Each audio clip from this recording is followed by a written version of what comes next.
നവീൽ അവിടെ നിന്ന് ചേരുന്നുണ്ട്. നവീൽ, അവിടുത്തെ ഒരു സാഹചര്യം എന്താണ്? ഏറ്റവും പുതിയ വിവരങ്ങൾ എന്തെല്ലാമാണ്?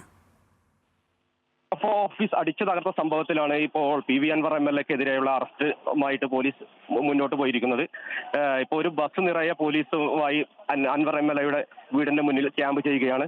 ഇപ്പോൾ DYSP നിലമ്പൂർ DYSP-യുടെ നേതൃത്വത്തിൽ MLA-യെ ചോദ്യം ചെയ്ത് വരികയാണ്. തുടർന്നാണ് അറസ്റ്റും മറ്റുള്ള കാര്യങ്ങളും ഉണ്ടാവുക. അറസ്റ്റ് ഇന്ന് തന്നെ ഉണ്ടാകുമെന്നുള്ള സൂചനകൾ തന്നെയാണോ വരുന്നത്?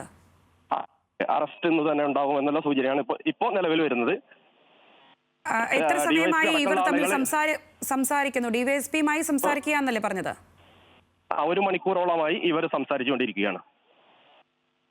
അങ്ങോട്ടേക്ക് DMK പ്രവർത്തകരടക്കമുള്ളവർ വരുന്നുണ്ടോ? ആ വീടിന്റെ പരിസരത്തെ ഒരു സാഹചര്യം എന്താണ്? വീടിന്റെ അകത്ത് DMK പ്രവർത്തകരും നാട്ടുകാരും തടിച്ചുകൂടിയിട്ടുണ്ട്. കാര്യങ്ങൾ ഒരു പ്രതിഷേധത്തിലേക്കോ കാര്യങ്ങൾ അറസ്റ്റിലേക്ക് പോവുകയാണെങ്കിൽ ഒരു പ്രതിഷേധം ഉണ്ടാകാനുള്ള സാഹചര്യങ്ങളൊക്കെ ഉണ്ടോ അവിടെ? പ്രതിഷേധം ഉണ്ടാവാനുള്ള സാധ്യതകളുണ്ട്. DMK അണികൾ ഓരോരുത്തരായിട്ട് ഇവിടെ വരുന്നുണ്ട്. തീർച്ചയായും. എന്താണെങ്കിലും വലിയ പോലീസ് സന്നാഹം തന്നെയാണോ അവിടെ ഉള്ളത്? എത്തരത്തിലാണ് അവിടുത്തെ ഒരു സിറ്റുവേഷൻ? വലിയ പോലീസ് സന്നാഹം തന്നെയാണ് ഇവിടെ ഉള്ളത്, ക്യാമ്പ് ചെയ്യുന്നത്. MLA-യുടെ വീടിന്റെ മുന്നിലേക്ക് നമ്മൾക്ക് പോലും അങ്ങോട്ട് കയറി ചെല്ലാൻ പറ്റാത്ത അവസ്ഥയാണ് ഇപ്പോൾ പോലീസിന്റെ അടുത്ത്. അതായത് നിലവിൽ പുറത്തുനിന്ന് ആരെയും അകത്തേക്ക് കടത്തിവിടുന്ന ഒരു സാഹചര്യം ഇല്ല. അകത്ത് DMK പ്രവർത്തകരടക്കം PV അൻവർ MLA-യോടൊപ്പം ഉണ്ട് അല്ലേ?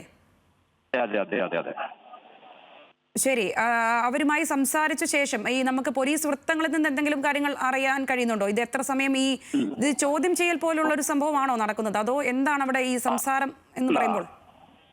ചോദ്യം ചെയ്യൽ തന്നെയാണ് നടന്നുകൊണ്ട് 1 മണിക്കൂർ നേരമായി ചോദ്യം ചെയ്യൽ തന്നെയാണ് നടന്നുകൊണ്ടിരിക്കുന്നത്. തീർച്ചയായും. നവീലാണ്, നമ്മുടെ പ്രാദേശിക ലേഖകനാണ് അവിടുത്തെ. നവീലാണ് വിശദാംശങ്ങൾ നൽകിക്കൊണ്ടിരുന്നത്.